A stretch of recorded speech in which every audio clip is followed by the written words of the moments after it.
Hello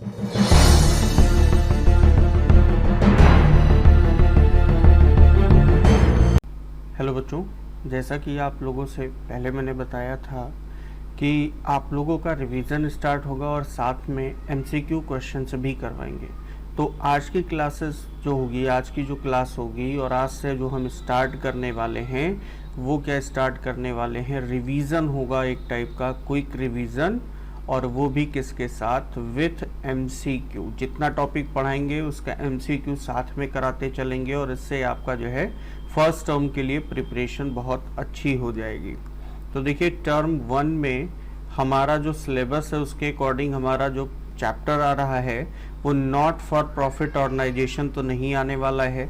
उसकी जगह पे अगला चैप्टर जो हमारा सेकंड दिया हुआ है, accounting for partnership firm fundamentals, वो हमारे फर्स्ट टर्म में आ रहा है।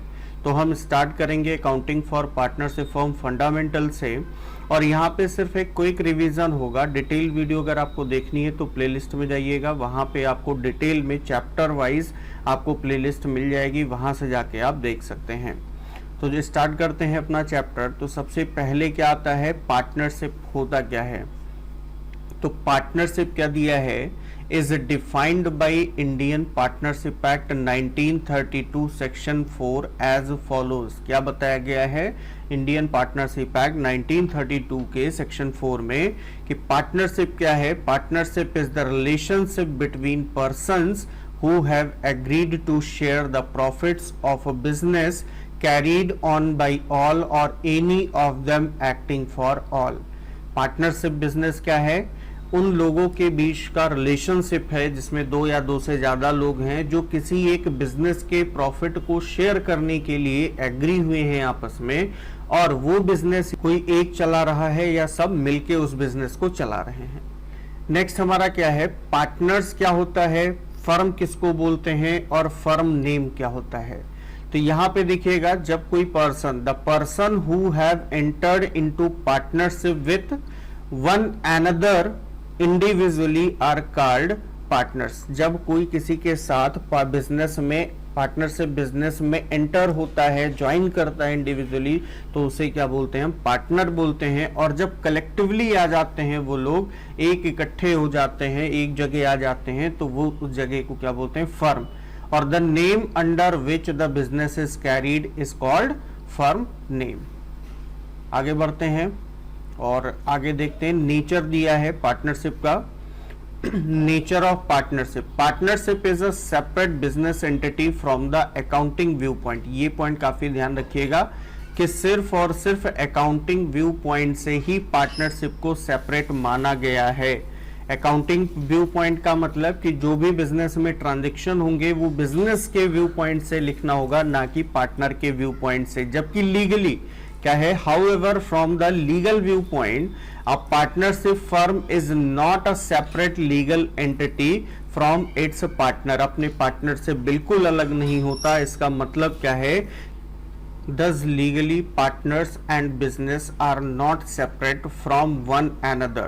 It means in case the firm is bankrupt, private estates of the partners become liable to meet the deficit। यानी कि अगर मान लीजिए फर्म बैंकरप्ट हो जाता है तो ऐसे कंडीशन में जो पार्टनर है उसकी प्राइवेट प्रॉपर्टी भी उसमें इन्वॉल्व होगी, यानी उसकी लायबिलिटी क्या होगी उस कंडीशन में, अनलिमिटेड होगी।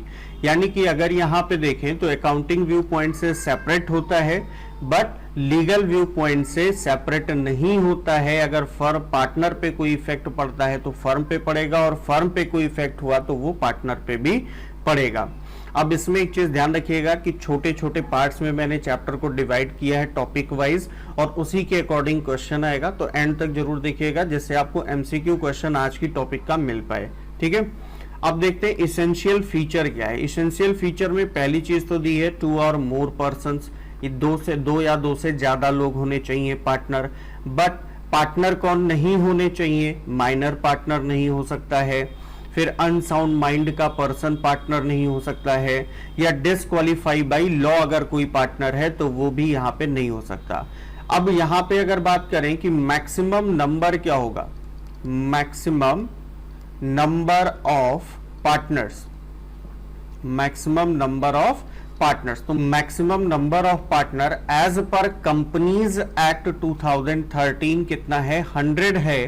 बट किसको ऑथराइज है, किसने डिसाइड किया कि कितना होगा, सेंट्रल गवर्नमेंट डिसाइड करती है। और उसने क्या डिसाइड किया, जो मैक्सिमम नंबर ऑफ पार्टनर होगा इन पार्टनरशिप बिजनेस वो कितना होगा, 50 होगा। पहले क्या था, पहले पार्टनरशिप एक्ट 1932 में मैक्सिमम 20 दिया हुआ था, बट कंपनीज एक्ट 2013 के अकॉर्डिंग मैक्सिमम 100 होंगे, जिसको सेंट्रल गवर्नमेंट ने कितना मैक्सिमम डिसाइड किया, 50 डिसाइड किया। तो ये ध्यान रखिएगा, as per companies act 2013 rule 14 में क्या दिया है कि मैक्सिमम नंबर ऑफ पार्टनर कितने होंगे, 50 होंगे। एग्रीमेंट होना चाहिए, किसी भी पार्टनरशिप फर्म को फॉर्म करने के लिए एग्रीमेंट होना चाहिए। एग्रीमेंट रिटन भी हो सकता है पार्टनरशिप में और ओरल भी हो सकता है, कोई कंपलसरी नहीं है कि रिटन एग्रीमेंट ही हो। हाँ, अगर रिटन एग्रीमेंट करते हैं तो डिस्प्यूट्स को अवॉइड करने में काफी हेल्प मिलेगी। नेक्स्ट क्या है, लॉफुल बिजनेस। बिजनेस ऐसा होना चाहिए जो क्या हो, लॉफुल हो, इनलीगल नहीं होना चाहिए। और कुछ बिजनेस ऐसे हैं, जैसे मान लो सोशल वेलफेयर के लिए कोई बिजनेस किया जा रहा है, कोई कहीं पे पार्टनरशिप फॉर्म की गई है, तो उसे भी पार्टनरशिप फर्म नहीं माना जाएगा। यानी कि बिजनेस कैसा हो, एक तो लॉफुल हो, और अगला जो दिया है प्रॉफिट शेयरिंग, यानी बिजनेस का मोटिव प्रॉफिट कमाना हो और उस प्रॉफिट को आपस में शेयर करना भी उनका मोटिव हो, आपस में उसे शेयर करें पार्टनर्स के बीच में अपने एग्रीड रेशियो में।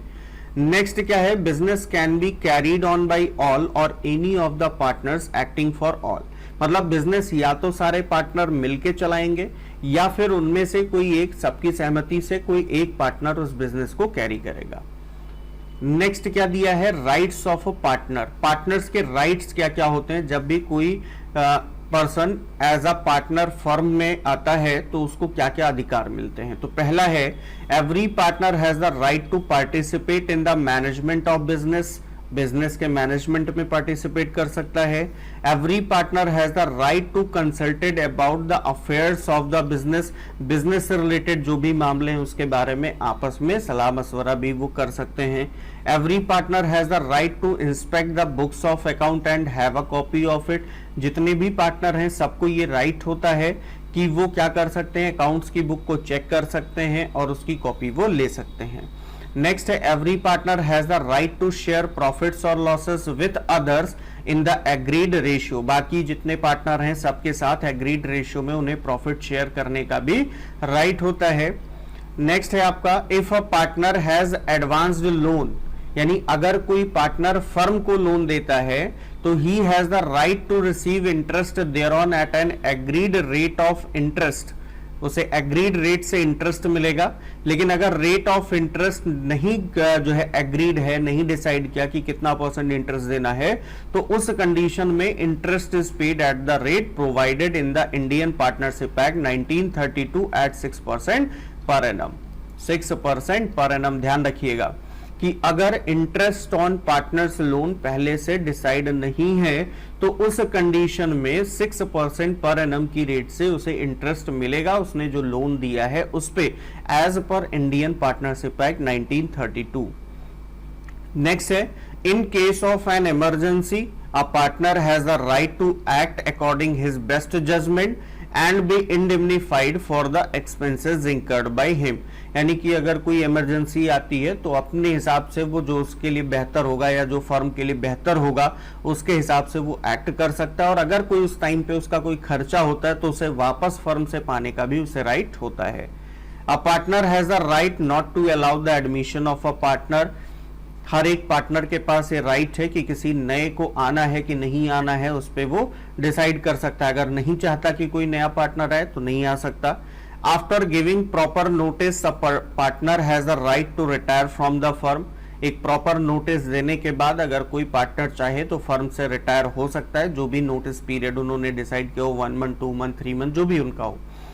9 पे, if a partner incurs expenses on the business or he pays some money on behalf of the firm, that partner may get indemnified against these payment from the firm।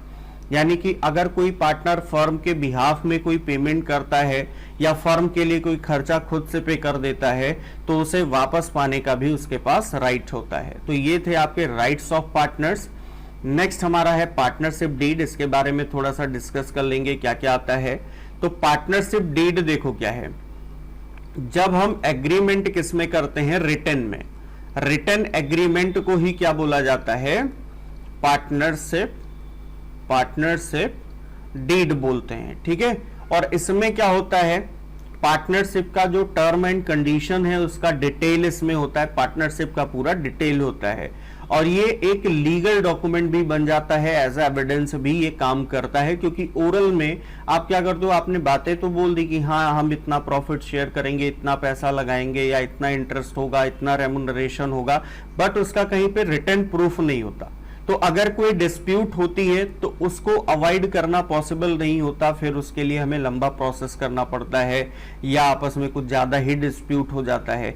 But जब हमने written agreement कर लिया तो उस condition में क्या होता है, जो रिटन एग्रीमेंट है उस पे सारे पार्टनर्स ने साइन किया होगा, मतलब वो उस टर्म एंड कंडीशंस पे एग्री हैं, तो ये एज अ एविडेंस भी काम करेगा अगर कोई आपस में डिस्प्यूट होता है तो उस कंडीशन में। जरूरी नहीं है कि रिटन हो, बट अगर रखते हैं तो डिस्प्यूट को अवॉइड करने में काफी आसानी होगी।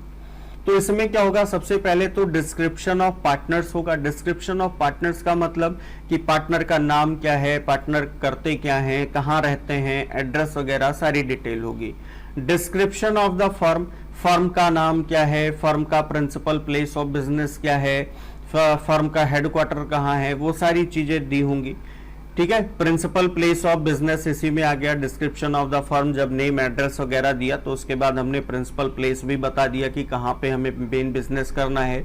नेचर ऑफ बिजनेस, किस तरीके का हम बिजनेस करेंगे।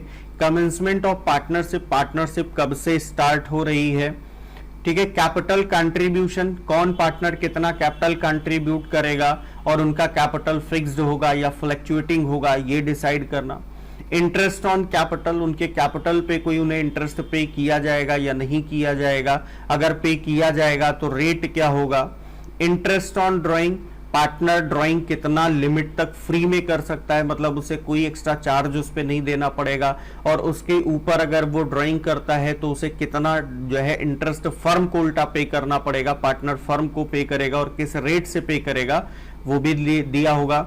प्रॉफिट शेयरिंग रेशियो, उनका आपस में प्रॉफिट शेयरिंग रेशियो क्या होगा, जो भी बिजनेस में प्रॉफिट होगा उसको किस रेशियो में वो शेयर करेंगे, ठीक है। इसके बाद अगर मान लीजिए कि उन्होंने रेशियो डिसाइड नहीं किया तो प्रॉफिट को बराबर डिस्ट्रीब्यूट कर दिया जाता है as per provisions of Indian partnership act 1932। Next है इंटरेस्ट ऑन लोन, अगर कोई पार्टनर फर्म को लोन देता है तो उस पर उसे कितना % इंटरेस्ट मिलेगा। अगर डिसाइड नहीं है तो as per provision of Indian partnership act 6% per annum की रेट से उसे मिलेगा। रेम्यूनरेशन टू पार्टनर, किसी पार्टनर जो वर्किंग पार्टनर है उसे रेम्यूनरेशन पे किया जाएगा या नहीं किया जाएगा, अगर पे किया जाएगा तो कितना पे किया जाएगा।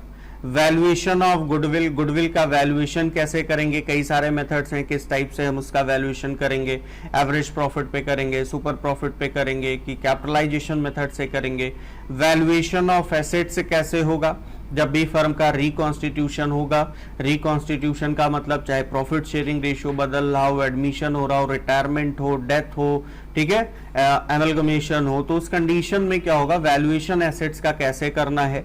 सेटलमेंट ऑफ अकाउंट, कोई पार्टनर फर्म से रिटायर होता है या उसका डेथ हो जाता है तो उस कंडीशन में उसके अकाउंट का सेटलमेंट कैसे करेंगे। अकाउंटिंग पीरियड क्या होगा, ठीक है, 1 अप्रैल टू 31 मार्च होगा या कोई और डेट होगा, वो उनको डिसाइड करना है। पार्टनर्स के क्या क्या राइट्स और ड्यूटीज हैं वो भी यहाँ पे इसमें लिखा होगा। ड्यूरेशन ऑफ पार्टनरशिप, पार्टनरशिप का ड्यूरेशन क्या है, जैसे ड्यूरेशन कई तरीके का हो सकता है, मान लो 5 साल 6 साल के लिए हो, या किसी स्पेशल प्रोजेक्ट के लिए हो, या फिर एट विल हो, मतलब उनकी इच्छा पे जब तक चाहे वो पार्टनर रह सकते हैं। Bank account operation, bank account कैसे ऑपरेट होगा, सारे पार्टनर ज्वाइंटली ऑपरेट करेंगे या कोई इंडिविजुअली ऑपरेट कर सकता है। डेथ ऑफ अ पार्टनर, किसी पार्टनर के डेथ की कंडीशन में फर्म कंटिन्यू होगा या फर्म को डिसॉल्व कर दिया जाएगा। सेटलमेंट ऑफ डिस्प्यूट्स, अगर आपस में कोई डिस्प्यूट होता है तो उसका सेटलमेंट कैसे करना है, ठीक है, एग्रीमेंट के थ्रू करना है, कोर्ट के थ्रू करना है, या जो रूल्स आपको पहले से या प्रोविजंस दे दिए गए इंडियन पार्टनरशिप एक्ट 1932 में उसको मानेंगे। तो ये चीज यहां पे मेंशन होगी। अब इसके बाद क्वेश्चन स्टार्ट है, लेकिन एक चीज मैं और बता दूं, provisions of Indian partnership act 1932 in the absence of partnership deed, in the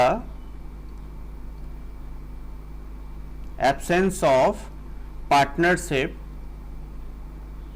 deed, यानी कि जब पार्टनरशिप डीड नहीं होगा या पार्टनरशिप डीड में अगर उस चीज के लिए कुछ नहीं लिखा गया है तो फिर क्या हम उसके लिए फॉर्मूला यूज करेंगे या क्या हमें करना है, कैसे उसका एस्टिमेशन करना है, वो चीज है।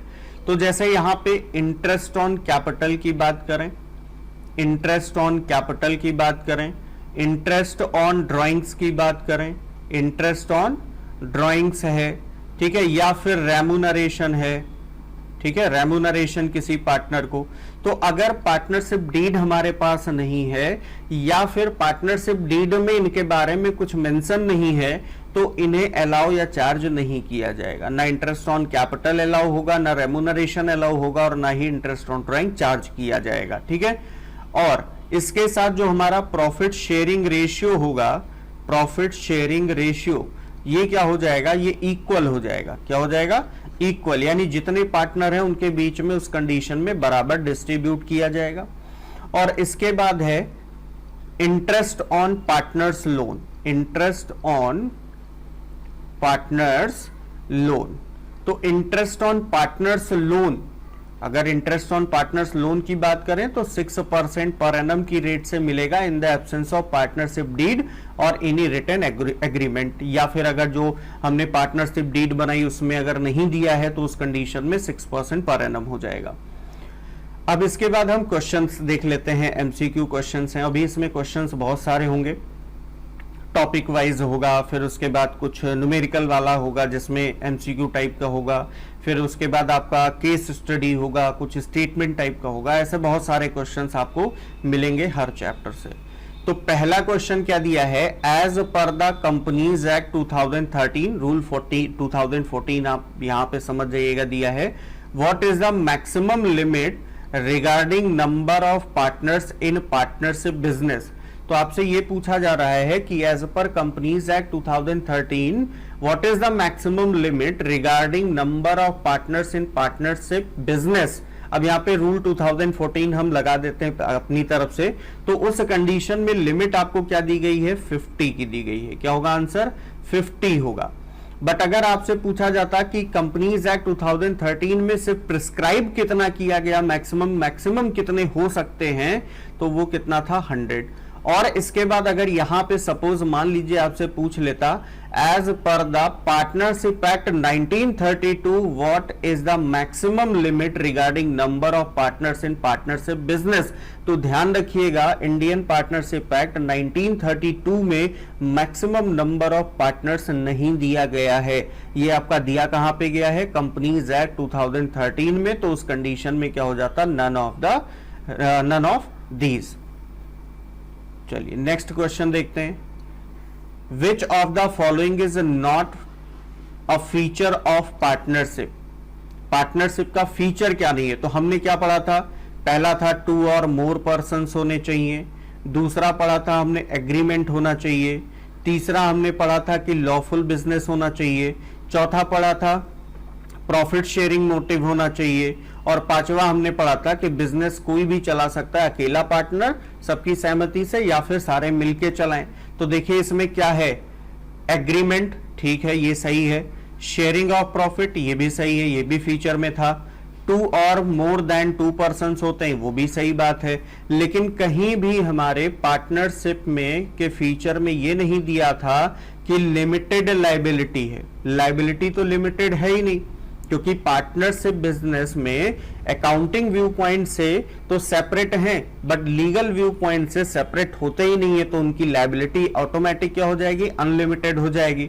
तो ये हमारा यहाँ पे क्वेश्चन में क्या पूछा था, not a feature of partnership, तो नॉट में यही आ रहा है, यही उसका फीचर नहीं है, लिमिटेड लायबिलिटी, यानी सेकंड का कौन सा सही है, सी ऑप्शन सही है। फोर्थ क्वेश्चन दिया है following are the essential elements of partnership firm except, मतलब इसमें से कुछ उसके इसेंशियल एलिमेंट है, किसी एक को छोड़ के मिनिमम 2 पार्टनर्स, कम से कम 2 होने चाहिए, ठीक है। There is an agreement between all partner, ये भी सही बात है, एग्रीमेंट तो होता ही है। Equal share of profit and loss और relationship of agent and principal. तो ध्यान रखिएगा कि यहां पे जो इनका रिलेशनशिप होता है वो एजेंट एंड प्रिंसिपल होता है पार्टनर्स का। ये तो बात बिल्कुल सही है, क्यों? क्योंकि वो अपने फर्म के लिए काम भी करते हैं और उसके ऑनर भी होते हैं, ये बात सही है। यहां पे ये भी सही है, यहां पे ये भी सही। क्या पूछा था? Following are the essential elements of a partnership firm except, except का मतलब कोई एक इसमें नहीं है, तो ये आपका ऑप्शन कौन सा सही हो जाएगा? सी, क्योंकि इक्वल शेयर तभी होता है जब पार्टनरशिप डीड ना बनी हो, बाकी एग्रीड रेशियो होता है प्रॉफिट और लॉस को शेयर करने का। नेक्स्ट क्वेश्चन क्या है? Which of the following is not an importance of partnership deed? Partnership deed का एक इसमें से इंपॉर्टेंस नहीं है। लिखा है registration of partnership business is mandatory, it avoids dispute amongst the partner, सही बात है। डिस्प्यूट को अवॉइड करने के लिए रिटर्न एग्रीमेंट होता है जिसको पार्टनरशिप डीड बोलते हैं। It can be used an evidence, हाँ, क्योंकि सब साइन करते हैं इस पे। Help in smooth functioning of the business, सही बात है, स्मूथ फंक्शनिंग में हेल्प करेगा। भाई बार बार किसी चीज के लिए जो है डिस्कस करने की तो जरूरत नहीं कि तुम्हारा कैपिटल का कंट्रीब्यूशन कितना, तुमको सैलरी कितनी मिलनी, तुमको रेमुनरेशन कितना मिलना, ये तो डिसाइड नहीं करना है। तो यहां पे कौन सा इंपॉर्टेंस नहीं है? पहला, A option, registration of partnership businesses mandatory, mandatory नहीं होता, ऑप्शनल होता है, चाहे तो कराएं चाहे तो ना कराएं। नेक्स्ट क्वेश्चन आपका, in the absence of partnership deed profit sharing ratio will be, अभी अभी आपको जब प्रोविजन समझाया था तो बताया था क्या होगा? इक्वल रेशियो में होगा। जब भी पार्टनरशिप डीड नहीं होगी या प्रॉफिट शेयरिंग रेशियो के बारे में कोई इंफॉर्मेशन नहीं होगी तो प्रॉफिट को कैसे डिस्ट्रीब्यूट करेंगे? इक्वल रेशियो में डिस्ट्रीब्यूट करेंगे। नेक्स्ट क्या है? In the absence of partnership deed interest on partners loan will be allowed at, अभी प्रोविजन में भी बताया और पार्टनरशिप डीड में भी बताया था कि अगर पार्टनरशिप डीड नहीं है या फिर पार्टनरशिप डीड में इंटरेस्ट ऑन पार्टनर्स लोन के बारे में कोई इंफॉर्मेशन नहीं है तो 6% पर एनम की रेट से इंटरेस्ट अलाउ होगा। तो क्या हो जाएगा? Option A. नेक्स्ट और लास्ट क्वेश्चन क्या है? Who is legally qualified to start a partnership business? Partnership business को कौन जो है लीगली स्टार्ट कर सकता है? कोई माइनर पर्सन, तो ये पहला ही फीचर था। 2 और मोर पर्सन में बताया था कि माइनर पर्सन बिल्कुल भी पार्टनर नहीं बन सकता। हाँ, प्रॉफिट के लिए हो सकता है, प्रॉफिट के बेनिफिट के लिए हो सकता है, ठीक है, benefit of partnership, but as a partnership business start करने के लिए बोला जाए तो माइनर पर्सन बिल्कुल नहीं हो सकता, ठीक है। सॉल्वेंट पर्सन या फिर unsound mind person, unsound mind का पर्सन है भाई, तो उसके साथ पार्टनरशिप कैसे करोगे? वो तो अपना अच्छा बुरा नहीं समझ पाता, तो बिजनेस के लिए क्या करेगा? ये भी नहीं होगा। नन ऑफ दीज भी नहीं होगा। यहां पे क्या होगा? सॉल्वेंट। सॉल्वेंट का मतलब क्या है कि जो अपनी लायबिलिटी को का पेमेंट करने में एबल है, जिसके पास एबिलिटी है कि वो अपनी लायबिलिटी का पेमेंट कर सकता है, तो यहां पे क्या हो जाएगा? सॉल्वेंट पर्सन हो जाएगा। तो ये आज सिर्फ 8 क्वेश्चंस थे। आगे जितने भी टॉपिक पढ़ाएंगे हर टॉपिक में आपको ऐसे ही 5, 8, 10 MCQ मिलेंगे, साथ में आपको वैल्यू बेस्ड क्वेश्चन भी मिलेगा जिसमें MCQ होगा, ठीक है। तो कंटिन्यू देखते रहिए, क्लासेस को पूरा देखा करिए जिससे आपको क्लियर समझ में आ जाए, जो आपके एग्जाम के लिए काफी हेल्पफुल होगा। Thank you.